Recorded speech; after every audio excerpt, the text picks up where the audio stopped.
신약성경 누가복음 24장 1절에서 12절까지 우리 한 목소리로 함께 봉독합니다.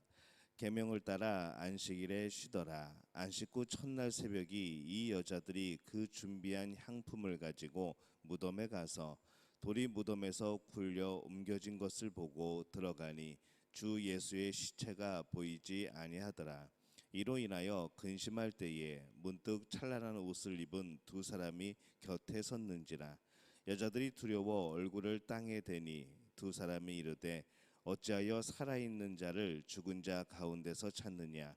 여기 계시지 않고 살아나셨느니라. 갈릴리에 계실 때에 너희에게 어떻게 말씀하셨는지를 기억하라. 이르시기를 인자가 죄인의 손에 넘겨져 십자가에 못 박히고 제3일에 다시 살아나야 하리라 하셨느니라 한데, 그들이 예수의 말씀을 기억하고 무덤에서 돌아가 이 모든 것을 11 사도와 다른 모든 이들에게 알리니, 이 여자들은 막달라 마리아와 요한나와 야고보의 모친 마리아라. 또 그들과 함께한 다른 여자들도 이것을 사도들에게 알리니라. 사도들은 그들의 말이 허탄한 듯이 들려 믿지 아니하나 베드로는 일어나 무덤에 달려가서 구부려 들여다보니 세마포만 보이는지라. 그 된 일을 놀랍게 여기며 집으로 돌아가니라. 아멘. 할렐루야. 하나님의 은혜가 우리 새벽에 하루의 첫 시간을 주 앞에 드리는 우리 믿음의 가족들에게 함께 하시기를 예수님의 이름으로 축원합니다. 한 주의 첫날 그 주일 아침에 이 여자들이 예수님의 무덤을 찾아갑니다. 이전에는 안식일이 다가오고 있어서 예수님의 시신을 제대로 향품으로 처리할 시간이 부족했기 때문에 이제 안식일이 지나고 이제 그 일을 하고자 찾아간 것이죠. 근데 이 여인들은 그곳에서 놀라운 소식을 듣습니다. 6절에서 7절에 보면은 어찌하여 여기 살아있는 자를 죽은 자 가운데서 찾느냐. 여기 계시지 않고 살아나셨느니라. 갈릴리에 계실 때에 너에게 어떻게 말씀하셨는지를 기억하라. 이르시기를 인자가 죄인의 손에 넘겨져 십자가에 못 박히고 제3일에 다시 살아나야 하리라 하셨느니라. 이렇게 말씀을 합니다. 예수님의 시신은 없고 이 천사들이 나타나서 예수님이 부활하셨다라고 말을 합니다. 이 부활에 대해서 들어보기는 하였지만은 이 당시의 사람들은 실제로 그것을 경험한 적이 없는 그 여인들은 참 당황스러운 것이죠. 이 천사들이 전한 소식에 여인들은 분명히 놀랍고 굉장히 당황스러웠지만은 이 천사들이 말한 것처럼 예수님께서 하셨던 말씀을 다시 한번 생각해 봅니다. 8절에서 9절에 보면은 그들이 예수의 말씀을 기억하고 무덤에서 돌아가 이 모든 것을 11 사도와 다른 모든 이에게 알리니라고 말씀을 합니다. 다시 생각해 보니까 그 천사들의 말대로 다시 생각을 해 보니까 예수님이 살아 계셨을 때에 분명히 그런 말씀을 한 것이 이제 기억이 나는 것이죠. 분명 십자가에 못 박히시고 제3일에 다시 살아날 것을 말씀하였고 그것을 또 전에 들었던 겁니다. 그들이 날짜 계산을 해보니까 금요일 오후에 이제 안식일이 시작되는 날 돌아가셨고 토요일이 지나서 주일이 되었으니까 분명히 3일째가 맞는 것이죠.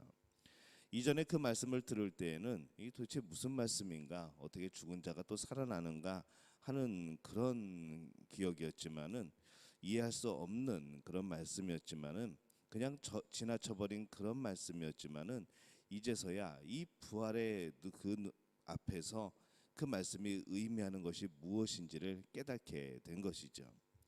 이 부활이라는 것이 당시에는 참 어려운 개념이었을 겁니다. 또 여러 가지 학파 중에서도 부활이 있다, 또 부활이 없다, 그런 여러 가지 논쟁들이 많았기 때문에 그들에게는 이 부활은 참 놀라운 사건입니다. 들어도 잘 이해하지 못할 사건이죠. 그렇기 때문에 이제 그 부활을 눈앞에서 경험한 이 여인들은 참 놀라운 그런 상태입니다. 근데 오늘날은 어떨까 생각을 해봅니다. 오늘날에는 사람들에게 이 부활이라는 개념이 많이 익숙해져 있습니다. 그 부활이라는 단어도 많이 들었었고 여러 군데에서 또 인용을 하기도 하고 그럽니다. 근데 익숙하기는 하지만은 이 부활에 대해서 잘 알지는 못하는 것이죠.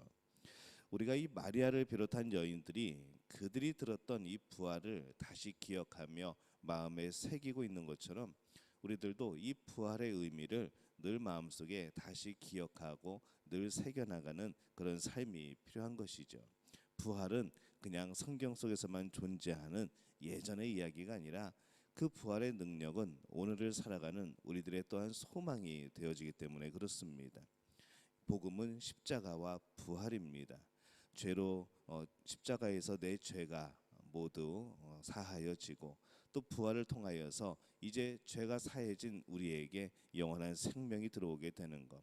그래서 우리는 이제 영원한 생명을 가지고 하나님 나라의 백성으로서 이 땅을 살아가게 되는 것. 바로 그것이 이 복음의 실제적인 내용이 되는 것이죠. 우리의 마음속에 부활의 복음이 새겨져 있는가라는 생각을 다시 한번 돌이켜보게 됩니다. 예수님께서 부활하셨고 우리들도 영원한 생명으로 부활할 겁니다. 이 사실이 너무나도 놀라운 일이기 때문에 이 사람들은 들어도 잘 이해하지 못했고 그냥 넘어가 버리는 것이죠. 그러나 우리는 이것을 늘 마음에 새기고 기억해야 합니다.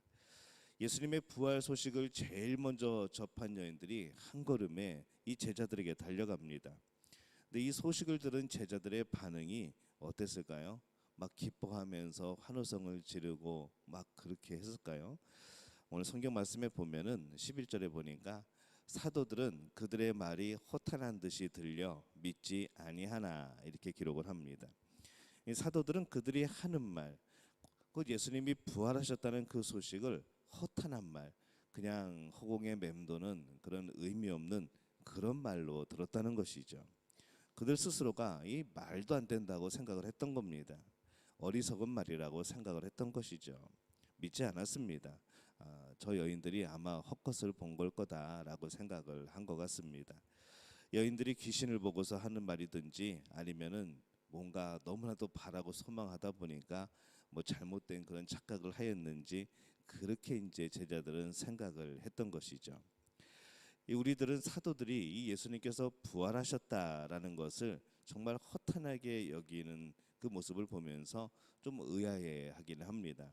분명히 예수님께 그 여러 번에 걸쳐서 다시 살아나신다는 것을 말씀을 들었을 텐데 이 제자들은 전혀 기억하지 못하고 마음에 새기지 못했던 것이죠. 그리고 여인들은 분명히 예수님께서 생전에 죽으시고 사흘 만에 부활하실 것을 말씀하셨다는 것을 다시 떠올린 모습을 보면서 또 놀라운게 여기게 됩니다.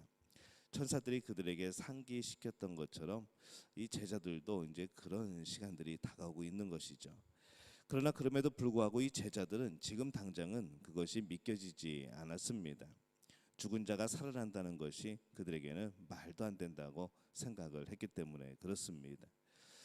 예수님께서 생전에 못 박히고 죽으신 후에 3일 만에 살아나실 것을 이야기하셨을 때 그들 모두가 그냥 지나쳤던 것이죠. 그냥 그런가 보다, 무슨 다른 의미가 있는가라고 생각을 했을 겁니다. 근데 이것이 자신들 앞에 일어난 사건이 되었을 때에는 그것을 받아들이지 못하는 것이죠. 옛날에 우스갯소리로 그런 얘기들을 합니다. 만약에 요즘 시대에 예수님이 오셔가지고 우리 눈앞에 나타나면은 아마 우리는 놀랄 것이다. 왜 놀라는가 하면은 예수님인지 못 알아봐서 놀라고 내가 헛것을 봤다고 예수님이면은 그냥 계시고 귀신이면 물러가라 아마 그럴지도 모른다는 이제 그런 우스갯소리들을 합니다. 정말 우리가 사랑한다고 하고 우리가 우리의 삶을 온전히 드리는 또 우리의 주인 되는 예수님이라고 고백을 하지만은 정말 우리는 예수님 앞에 살아가고 있는가? 정말 우리의 삶 속에는 항상 예수님이 동행하고 있는가? 그 예수님을 의식하고 있는가? 그렇게 물어보게 될 때에 우리의 모습은 어떤가 한번 돌이켜보게 됩니다. 오늘날 우리들도 예수님의 부활을 믿고 있습니다. 우리도 그렇게 부활할 것이라고 말하면서 그냥 믿는다고 말하면서 그냥 넘어가는 것이죠. 근데 우리들에게도 많은 경우에 부활의 실제적인 사건에 대해서는 잘 모르고 사실 믿겨지지 않는 그런 사람들도 많습니다. 이것을 우리가 당연한 듯이 넘어가면 안 되는 것이죠. 부활 또한 복음이기 때문에 그렇습니다. 이 당시의 제자들과 우리들은 다릅니다. 그들은 직접 경험하지 못하였고 멀리서 소문을 듣고 소식을 들었던 것이죠. 우리는 이 역사적인 사실 속에서 우리는 2000년 후에 지금 그 복음을 듣고 있습니다. 그리고 이들도 모두 이후에는 예수님의 부활을 가슴 깊이 새겼던 것을 보게 될 때에 오늘 우리는 더욱더 이 부활에 대한 신앙, 그 복음이 우리 마음속에 새겨져 있어야 하는 것이죠. 오늘날 신앙인이 예수님의 부활에 대해서 아직 실제적으로 알지 못하고 믿지 못하는 경우들이 많습니다. 십자가를 우리가 믿고 의지하듯이 이 부활 또한 우리의 진정한 믿음이 되어진다는 것, 우리가 이것을 꼭 기억하시기를 바랍니다. 제자들의 이 사건은 이 부활을 실제로 받아들이지 못하는 사람들에게 이 부활이 얼마나 어려운 일인가, 이해되기 어려운 일인가 알려주고 있습니다. 근데 이것은 우리가 부활을 잘 알지 못하는 사람들에게 합리화시켜 주는 것이 아닙니다. 우리가 부활을 실제로 알기 위해서 얼마나 더 힘쓰고 얼마나 더 애써야 하는지 그것을 말해주는 것이죠. 예수님께서 부활하실 때에 이 세상에 새로운 생명을 허락하셨습니다. 참 놀라운 사건이죠. 그리고 이 여인들은 그 기쁜 소식을 이곳저곳 다니면서 전하고 다니는 그런 역할을 감당을 합니다. 여인들을 통해서 제자들에게 전해주셨는데 그것을 믿지 못하는 제자들의 모습도 보는 겁니다. 놀라운 복음이 있는데 여전히 그것을 가슴으로 받아들이지 못하는 많은 사람들이 있는 것이죠. 우리가 복음을 전하지만은 그 복음을 듣고 받아들이지 못하는 사람, 또 그 사람의 것으로 그 복음을 소화하지 못하는 사람들이 참 많습니다. 부활이라는 아주 놀라운 사실이 가슴에 담기지 않고 그냥 우리에게 귓가에 맴돌다가 떠나가 버리는 그런 복음이라고 한다면은 참 이게 안타까운 일이라는 것이죠. 부활은 우리의 영원한 생명과 연결이 되어집니다. 예수님이 다시 오실 때 무덤에서 일어나게 되는 바로 그것과도 연결지게 되어지죠. 부활을 믿지 못하면 우리가 영원히 살아간다는 것을 어떻게 믿겠습니까?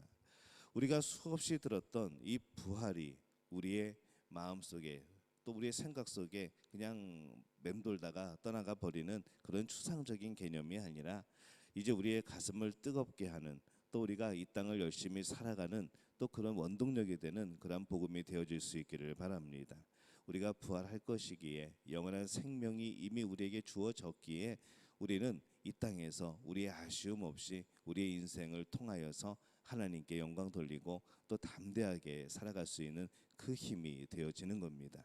오늘 이 부활의 복음 우리 마음속에 새기고 이 부활의 복음을 의지하여서 정말 당당하고 힘있게 이 땅을 살아갈 수 있는 우리 믿음의 가족들이 되어지시기를 예수님의 이름으로 축원합니다.